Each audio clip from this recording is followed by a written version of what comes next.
새해 첫 주일 예배하러 오신 여러분, 새해 복 많이 받으시기 바랍니다. 새해가 되면 우리는 새로운 마음 또 새로운 소망을 품고 서로 축복하면서 멋진 한 해 보내기를 기대합니다. 지난 해보다 더 나은 올해를 기대합니다. 빛나는 2019년, 빛나는 인생을 우리가 함께 기대합니다. 어떻게 사는 것이 더 나은 삶이고 또 어떻게 사는 것이 빛나는 인생이겠습니까? 빛나는 옷을 입고 다닌다고 해서 빛나는 인생을 사는 것은 아닙니다. 그런 반짝이 옷을 입고 다니다가 사람들에게 비웃음을 당할 수도 있을 것입니다. 해마다 우리 교회가 교회 요람을 발행합니다. 그런데 2017년부터 교회 요람을 간소하게 만들기 시작했습니다. 페이지도 많이 줄였고 사진도 다 뺐고 특히 표지를 코팅 용지가 아니라 그냥 일반 용지로 사용하고 있습니다. 오늘 여러분들이 받아보신 것처럼 우리 교회 요람에서는 전혀 빛이 나질 않습니다. 이런 식으로 요람을 발행하게 된 건 돈 때문은 아닙니다. 우리 교회 재정이 200만 원 정도 하는 이런 요람 발행 비용을 부담하지 못할 정도는 아닙니다. 다 아시듯이 우리 사회는 지금 플라스틱 쓰레기 문제로 고민을 많이 하고 있습니다. 교회 요람을 만들 때 코팅한 용지를 사용하면 그것이 나중에는 이제 플라스틱 쓰레기가 되고 맙니다. 그런 걸 생각하니까 마음이 아팠고, 그래서 우리 교회가 발행하는 교회 요람 부수가 200건에 불과하지만 그래도 플라스틱 쓰레기를 좀 줄여야 되겠다 하는 생각에 플라스틱이 하나도 들어가지 않은 그런 종이로 제작을 하게 됐습니다. 또 종이 쓰레기라도 더 줄여야 되겠다는 생각에 페이지도 많이 줄였습니다. 또 그와 똑같은 생각으로 예배당 입구에 게시판이 있는데요. 그 게시판에 예배 안내하는 그런 글자들을 붙이는데요. 플라스틱으로 된 OHP 필름을 사용하다가 이제 종이로 바꾸어서 사용하고 있습니다. 작년에 오랜만에 우리 교회에 오신 어떤 분이 우리 교회 요람을 보시고서 눈물이 나왔다고 하셨습니다. 나중에 그 사실을 알고 왜 우셨느냐 이렇게 여쭈어 보니까 요람이 너무 초라해서 우셨다는 겁니다. 초라해진 요람을 보고 당신이 없는 사이에 우리 교회가 많이 쇠퇴해졌구나 그런 생각에 우셨다는 겁니다.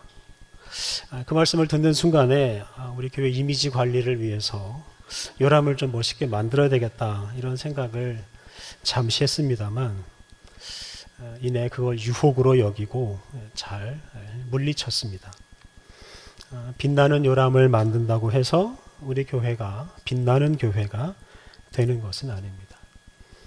교회들마다 화려하고 빛나는 인쇄물을 발행하려고 경쟁을 하면 할수록 이 세상은 처치곤란한 쓰레기로 뒤덮여서 어두워지게 될 것입니다. 우리 시대에는 오히려 빛나지 않는 소박한 생활이 더 필요합니다. 오늘은 교회력으로 주현절입니다. 해마다 1월 6일을 주현절로 지킵니다. 이 주현절은 말 그대로 우리 예수님께서 나타나신 것 또는 드러나신 것을 기념하는 절기입니다. 예수님께서 세례 요한에게 세례를 받으실 때 예수님 머리 위로 성령 하나님께서 임하심으로 많은 사람들에게 예수님이 알려지셨습니다.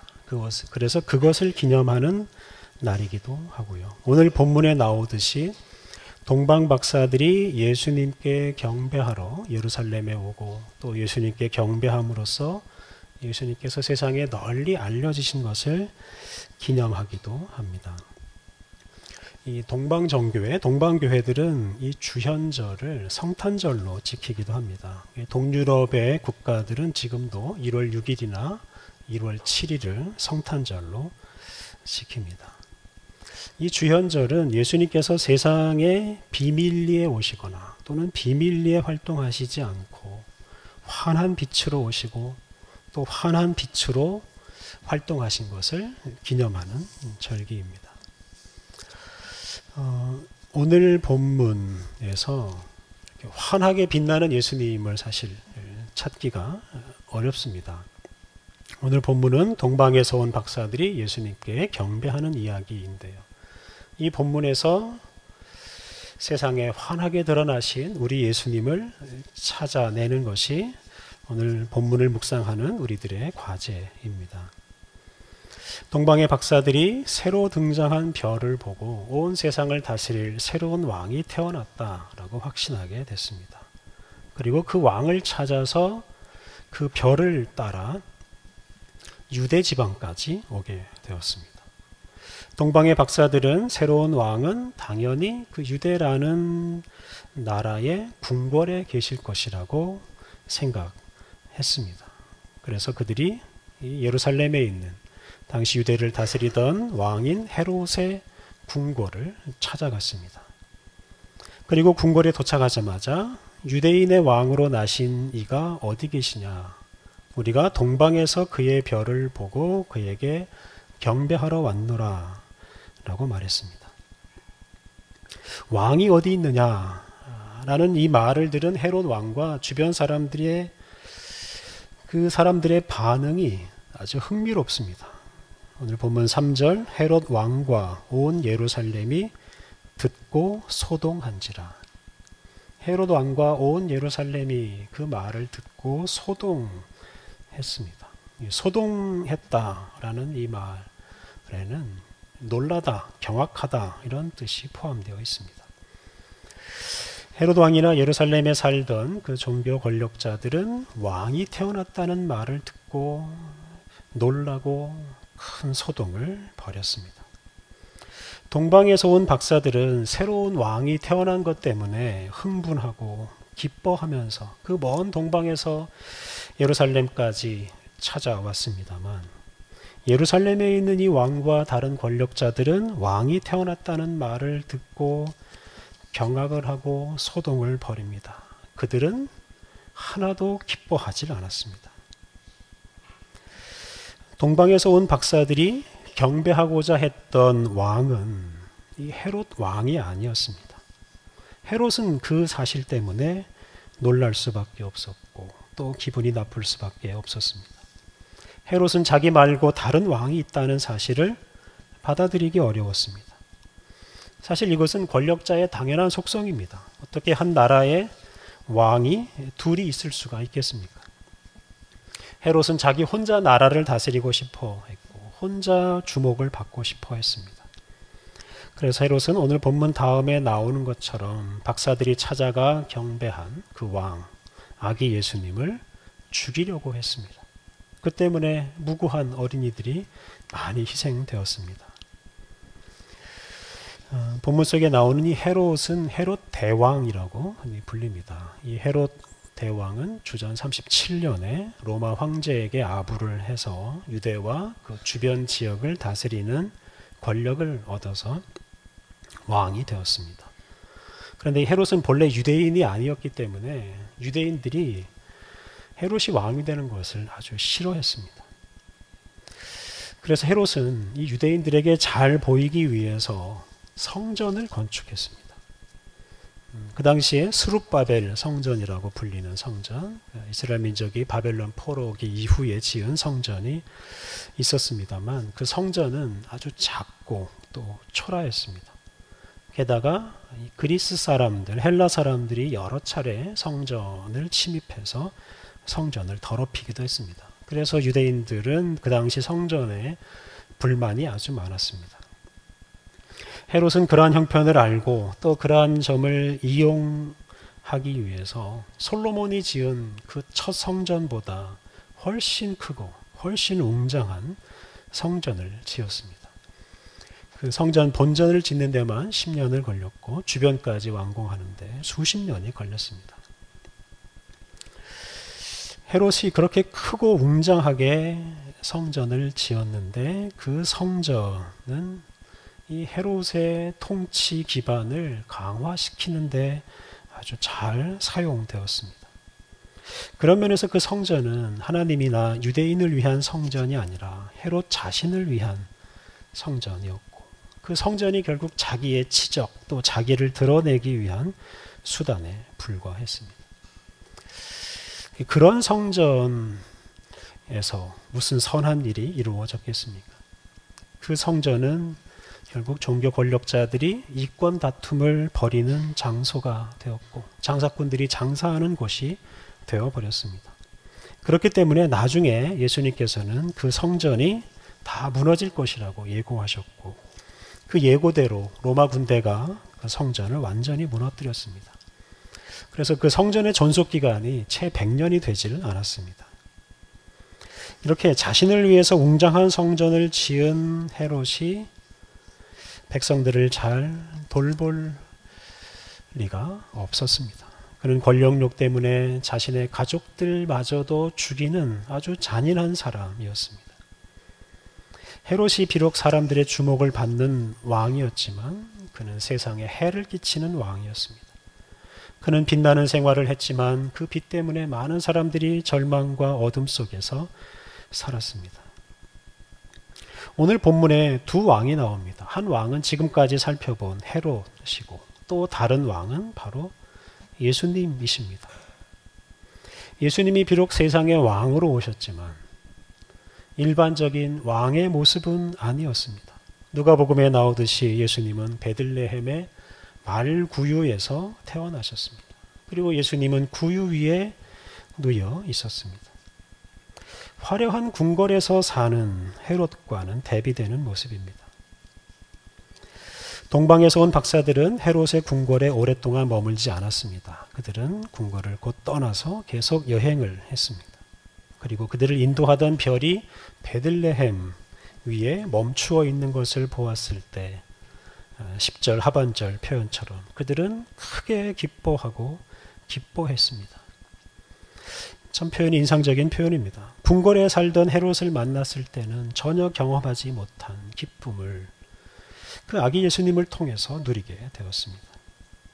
박사들은 세상에 새로운 왕이 태어난 것에 대해서 감격하고 기뻐했습니다. 그리고 아기 예수님에게 경배하고 예물을 드립니다. 오늘 본문 11절 집에 들어가 아기와 그의 어머니 마리아가 함께 있는 것을 보고 엎드려 아기께 경배하고 보배합을 열어 황금과 유향과 모략을 예물로 드리니라. 동방의 박사들은 헤롯이 아니라 예수님에게 황금과 유향과 모략을 바쳤습니다. 이 세 가지 예물은 왕 또는 신에게 어울리는 아주 귀한 예물들입니다. 동방의 박사들은 이 예물을 바침으로써 이 세상에 진정한 왕이 태어났다라는 사실을 예수님에게 알리고 예수님의 부모에게 알리고 또한 온 세상에 알렸습니다. 오늘 본문은 누가 진짜 왕인지 우리에게 말해 줍니다. 또한 진짜 왕은 어떻게 살아야 하는지를 말해 줍니다. 헤롯은 동방에서 온 박사들에게 예수님에게 경배하고 나서 다시 돌아와서 예수님 계신 곳을 알려주면 자기도 가서 경배하겠다라고 말했습니다. 그런데 이것은 거짓말이었습니다. 그는 경배가 아니라 살인을 위해서 그것을 알려고 했습니다. 그는 예수님을 죽이려고 했습니다. 화려한 궁궐에서 빛나는 생활을 했던 헤롯은 아주 비열하고 위선적이고 어두운 인생을 살았습니다. 그리고 그 때문에 많은 사람들이 죽고 절망에 빠질 수밖에 없었습니다.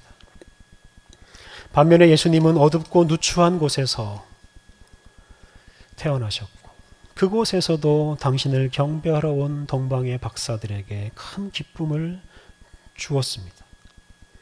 어둡고 누추한 곳에 태어나신 예수님은 이후에도 똑같은 모습으로 사셨습니다. 왕이라기보다는 종의 모습으로 사셨습니다.